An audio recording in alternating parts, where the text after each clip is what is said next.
Afin de procéder aux saisies-attributions par voie dématérialisée, la première chose à faire est de vérifier la présence de toutes les banques dans votre base Horus.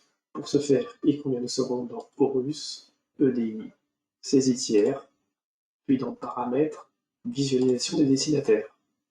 Si la mise à jour a été effectuée, vous devez avoir un nombre conséquent d'intervenants russes autorisés. Dans notre exemple, ici, de 1898. Si ce n'est pas le cas, il convient de mettre votre base à jour en cliquant sur le bouton « Mettre à jour » en bas de la fenêtre. Cette opération est à répéter entre 1 à 3 fois par mois et de préférence sur votre serveur afin d'avoir des temps de chargement plus rapides. Compte tenu du nombre important de banques présentes dans cette fenêtre, il est possible de rechercher une banque en cliquant sur le petit bouton au-dessus du nom et de rentrer son intitulé. Par exemple, le Crédit Agricole. Il est à noter que certaines banques ne se nomment pas toutes de la même façon.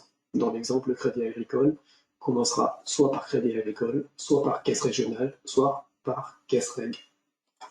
Il est également possible de rechercher les banques en les triant par ville, de la même façon qu'une recherche par nom,